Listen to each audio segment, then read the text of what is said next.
नमस्कार,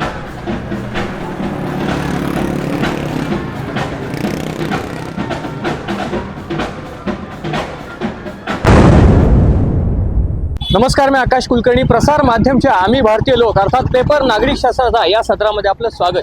खरं तर नागरिक शास्त्र हा विषय आपण शाळेमध्ये शिकलेलो आहे आणि तो पेपरसाठी शिकलो होतो, काही मार्कांसाठी शिकलो होतो. खरं तर तो आत्ता काळाची गरज बनलेला आहे. नागरिक शास्त्र संपूर्ण शिकणं आणि आत्मसात करणं ही आत्ता काळाची गरज बनलेली आहे. चला तर मग या लोकशाहीच्या अज्ञानाला लागलेला कॅन्सर क्युरालाइफ कॅन्सर सेंटर सोबत दूर करूया आणि सुदृढ नागरिक बनवूया. तर आत्ता आपल्या सोबत काही मित्रमंडळी आहेत आणि ते एकत्र जमलेले आहेत. आपण त्यांच्यासोबत काही प्रश्न उत्तरांचा खेळ खेळूया. सर्वप्रथम आपलं नाव? माझं नाव उदयराज विभूते. मला सांगा, नागरिक शास्त्र ऐकलंय शाळेमध्ये, कधी शिकलाय? शाळेमध्ये शिकलाय की सर. काय काय काय होतं त्यामध्ये, काय सांगू शकाल? काय राजकारणामध्ये कसं कसं काय काय असतं, कसं संविधान असतं, त्यानंतर लोकरचना कशी असते, नागरिक रचना कशी असते, याबद्दल आपण अभ्यास केला होता. तर त्याच रिलेटेड काही प्रश्न विचारतोय तुम्हाला. त्या प्रश्नाची जर बरोबर उत्तर दिली तर तुम्हाला आम्ही गिफ्ट सुद्धा देतोय. सुरुवात करूया तुमच्यापासून. ओके सर, चालेल. महानगरपालिका ज्याचं इलेक्शन सुरू आहे, त्या महानगरपालिकेचे महत्वाचे उत्पन्नाचे सोर्स काय आहेत? पाणीपट्टी, त्यानंतर विद्युत सेवा, त्याचबरोबर कर सेवा, जसं की आपले दुकान म्हणा, किंवा त्यानंतर महसूलमध्ये म्हटला तर घरफाळा, त्याचबरोबर बाग बगीचे जे काय आहेत ते रिनोव्हेशन करून त्यातून. अजून एक महत्वाचे 2 सोर्सेस आहेत, ते सांगू शकाल का? थोडक्यात सांगा, म्हणजे जे ज्या सगळ्या गोष्टी तुम्ही सांगितलेल्या आहेत त्याला एक थोडक्यात. नाही. बरं, ठीक आहे चालेल. दुसरा प्रश्न सगळ्यात महत्वाचा. जो आमदार, आता आमदार तुमच्या शेजारीच आहेत त्यामुळे तुम्हाला हे माहीत हवं, आमदारांचा जो फंड असतो तो कुठून येतो? ऑब्विसली की महाराष्ट्र शासनाच्या खात्यातूनच येत असणार तो सगळा जो काय फंड येतो. फिक्स आहे? बरोबर. पहिलं उत्तर त्यांनी बरोबर दिलेलं आहे. बरं, मला सांगा, आमदारांचा जो फंड आहे तो किती आहे? आमदारांचा जो फिक्स फंड असतो तो किती आहे? कसं आहे, सर्वसामान्य जनतेचा पगार किती आहे हे सगळ्यांना कळलं जातं, पण आजपर्यंत आमदारांचा फंड किती आहे हे आजपर्यंत फक्त लेखी असते, पण प्रत्यक्षात किती आहे काय माहिती आहे का? अंदाजे 50,000 तरी म्हणतात. तर माझ्या मते आता वाढती महागाई याच्या पद्धतीने 1 लाखापर्यंत गेला असेल. लाखापर्यंत उत्तर ऍक्च्युअली चुकलेलं आहे. तेच प्रश्न पुढे विचारूया आपण. मला सांगा, आमदारांचा जो फंड असतो, फंड तो किती असतो? फक्त उत्तर प्राउंड करून. 5 कोटी आहे वर्षाला. 5 कोटी? बरोबर उत्तर दिलेलं आहे. फंड 5 कोटी आहे. बरोबर उत्तर दिलेलं आहे. आता थोडासा पुढे जाऊया आपण, आमदारांपासून थोडंसं पुढे जाऊया, खासदारांकडे जाऊया. खासदारांचा आपल्या फंड किती आहे? खासदारांचा काहीतरी 7-8 कोटीच्या आसपास काहीतरी आहे. 7 कोटी आसपास. बापरे, खासदारांचा थोडासा वाढवा. 10 कोटी असेल. आमदारांचे 2 चान्स गेलेले आहेत. ठीक आहे, अजून एक तुम्हाला प्रश्न विचारूया आपण. निवडणुकांमध्ये महिलांना किती टक्के आरक्षण आहे? 50%. 50%? अरे बापरे, बरोबर उत्तर दिलेलं आहे पहिल्या प्रश्नाचं त्यांनी. आता त्यांना दुसरा प्रश्न विचारूया आपण. मला सांगा, महानगरपालिकेचा जो अर्थसंकल्पीय जो काळ असतो तो किती वर्षाचा असतो? 1 वर्षाचा. 1 वर्षाचा फिक्स? 1 वर्ष दरवर्षी आपलं बजेट निघतं ना महानगरपालिकेचं, तसं 1 वर्षाचा. बापरे, जोरात अभ्यास झालेला दिसतोय. दुसऱ्या पण प्रश्नाचं उत्तर अतिशय बरोबर आहे. आता सगळ्यात महत्वाचं, महानगरपालिकेचा जो तुम्ही अर्थसंकल्प सांगितला 1 वर्षाचा, हे सादर कोण करतं? अर्थसंकल्प सादर कोण करतं? महापौर, म्हणजे माहिती महापौर करतात. महापौरांच्या ह्याच्यात फिक्स आहे? नाही, आयुक्तांच्या समोर काहीतरी सादर करतात, एवढंच माहिती. थोडंसं जवळ आलेला आहात तुम्ही. 1 चान्स घेऊन उत्तर देऊ शकता. आपले स्टँडिंग कमिटी सादर करतात समोर, आयुक्तांच्या समोर, आयुक्त आणि महापौरांच्या समोर. तर हे पण चुकलेलं आहे. आपण त्यांना विचारू होतं. चालेल. मला सांगा, सादर कोण करतं अर्थसंकल्पीय जो काही बजेट असतं ते सादर कोण करतं महानगरपालिकेत? स्थायी समितीचे चेअरमन जे असतात तर ते. नुसतं जवळ आलेलं आहे. हे पण जवळ आले होते, तुम्ही पण येत आहे जवळ. ठीक आहे, येत असेल तर, नाही तर मग पुढचा प्रश्न विचारू. पुढचा प्रश्न विचार. चालेल. मला सांगा,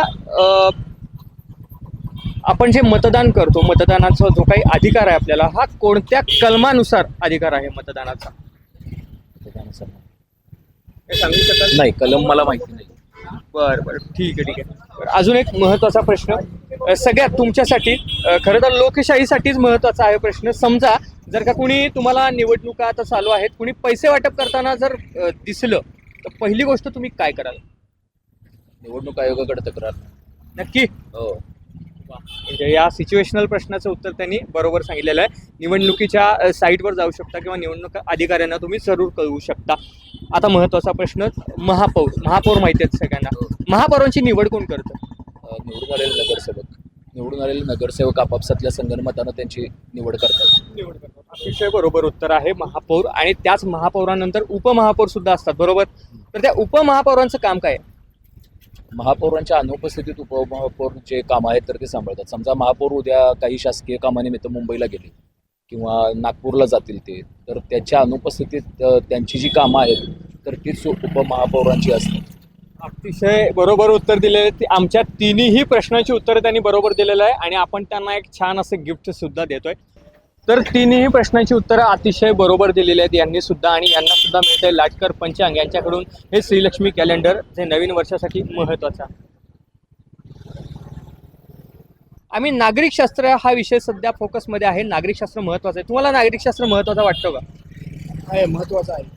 काही शाळेमध्ये शिकलेलं काय आठवतं? एक दोन शब्द काही जेवढं आठवेल तेवढं सांगण्याचा प्रयत्न करेल. नाही, सांगा ना. म्हणजे काय काय शिकलाय? काय नागरिकशास्त्राचा अभ्यास करताना आपल्या म्हणजे राज्यघटना, संविधान, मतदानाचा अधिकार, मतदारांचा अधिकार, या गोष्टी म्हणजे ठीक आहे, थोडं थोडं आठवतं. अगदी बरोबर आहे तुम्ही. नागरिकशास्त्र हाच होता ज्यामध्ये आपल्याला हक्क, कर्तव्य, जबाबदाऱ्या या सगळ्या गोष्टीची जाणीव करून दिली जात होती.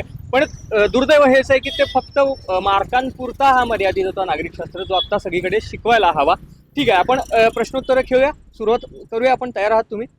ठीक आहे. सगळ्यात महत्त्वाचं, महानगरपालिकेच्या निवडणुका सुद्धा आहेत. या महानगरपालिकेच्या निवडणुकांमधून नंतर स्थायी समिती सभापती जो असतो, ते स्थायी समिती असते, त्या समितीचं काम काय आहे? त्या समितीचं काम म्हणजे आपल्या ज्या लोकांच्या हे असतात, म्हणजे बजेट वगैरे मंजूर करणे किंवा उत्पन्नाच्या स्रोतांची हे करणे, म्हणजे साधारण त्या अनुषंगानं काम त्यांचं असतं. बरोबर. अतिशय बरोबर उत्तर आहे त्यांचं. पहिल्या प्रश्नाचं उत्तर तुम्ही बरोबर सांगितलेलं आहे. दुसरं, सगळ्यात महत्त्वाचं, जो महत्त्वाचा प्रश्न होता म्हणजे या शहरासाठी असेल किंवा अनेक शहरांसाठी, रस्त्याचा. तर जे काही खराब रस्ते असतात किंवा चांगले रस्ते असतात, त्या रस्त्याला जबाबदार कोण असतं? सर्वप्रथम जबाबदार ठेकेदारालाच पकडावं लागेल. कारण लोकप्रतिनिधी निधी आणून द्यायचं काम करतात. महानगरपालिका त्या तुम्हाला ठेकेदारांना जबाबदाऱ्या दिलेल्या असतात, पण ते किती दर्जाचं काम करावं, शेवटी त्यांचं ते मार्जिन ठेवून म्हणजे नागरिकांचा विचार न करता स्वतःचे खिसे भरण्यासाठी ठेकेदार जे काम करतात, त्यामुळं सर्वप्रथम तेच जबाबदार आहेत असं मला वाटतं. नक्कीच, हे नागरिक म्हणून उत्तर, त्यांचं मत अतिशय बरोबर आहे. पण रस्त्याला जबाबदार म्हणजे रस्ता चांगला होणं किंवा रस्ता होणं, ह्याला मुख्य जबाबदार कोण असतं, की ज्याच्या अंतर्गत रस्ते होतात ते कोण असतात? नगरसेवक असतील किंवा म्हणजेच कोण? आपण निवडून दिलेले लोकप्रतिनिधी. हो, म्हणजेच कोण? कोणती संस्था जबाबदार असते? महानगरपालिका. नगरपालिका. दुसरंही उत्तर त्याचं बरोबर आहे. तिसरं, सगळ्यात महत्त्वाचं, जे तुम्ही मतदान करता, मतदानाचा जो तुम्हाला अधिकार प्राप्त झालेला आहे, हा कोणत्या कलमानुसार अधिकार प्राप्त झालेला आहे? कलम काय माहिती सांगू शकाल? थोडंसं आठवू शकाल? नागरिकशास्त्रात मागे जावा शिकलेलं आहे. 20 वर्ष मागे जायला पाहिजे. ठीक आहे, समजू शकतो. बरं, मला सगळ्यात तुमच्याकडूनच जाणून घ्यायचं आहे, वोटिंग करता का तुम्ही? हां. आणि वोटिंग केलं तर आणि नाही केलं तर काय फरक पडू शकतो? कसं आहे, आता करणं हे कर्तव्यच आहे.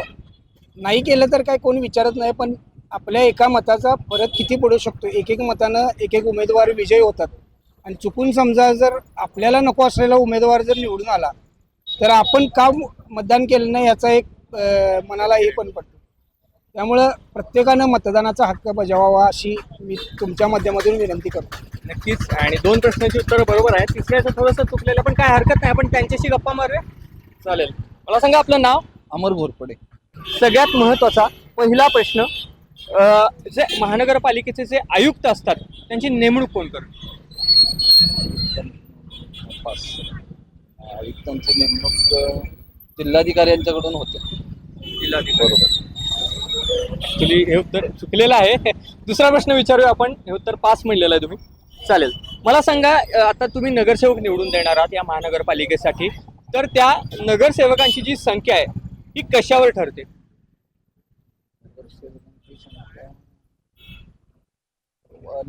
जे वॉर्ड आहेत त्याच्यावरती ठरते, जे पण म्हणजे कशावर?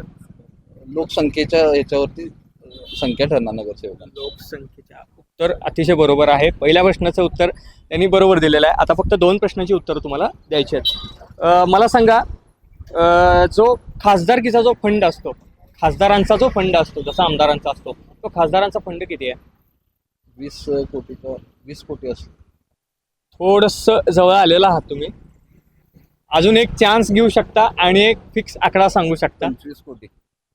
अरे बापरे, म्हणजे वाढवायचं माहिती आहे या सगळ्यांना.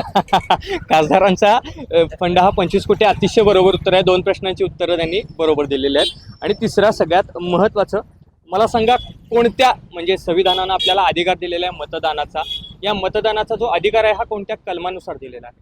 कोणतं कलम आहे? जे आपण नेहमीच आता तुमच्या वाचनात येत असेल, या नागरिक शास्त्रात पण मतदानाचा अधिकार फार महत्त्वाचा आहे. कोणत्या कलमानुसार आहे?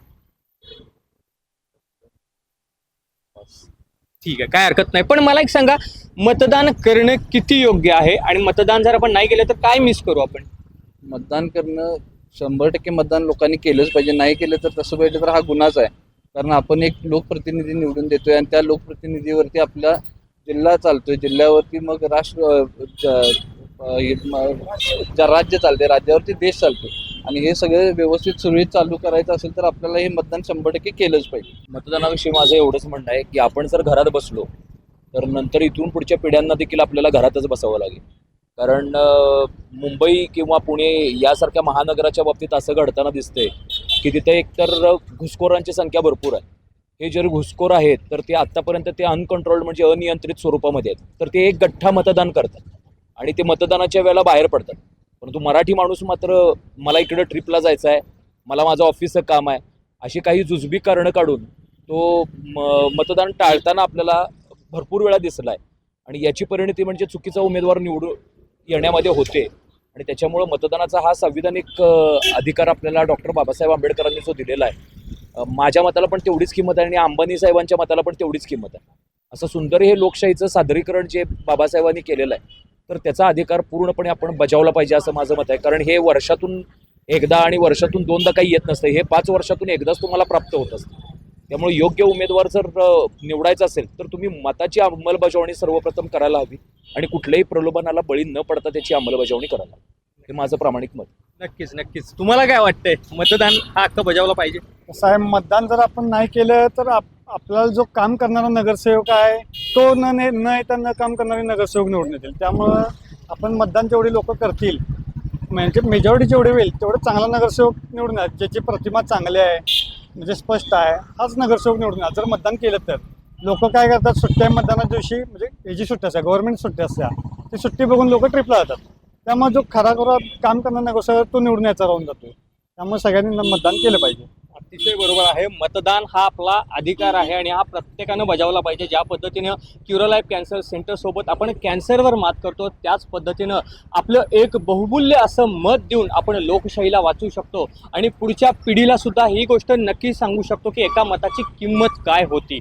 तर अशाच पद्धतीनं आपल्यासोबत बरेच नागरिक होते आणि आपण त्यांच्याशी छान गप्पा मारलेल्या आहेत आणि त्यांनी छान अशी प्रश्नांची उत्तरंसुद्धा दिलेली आहेत.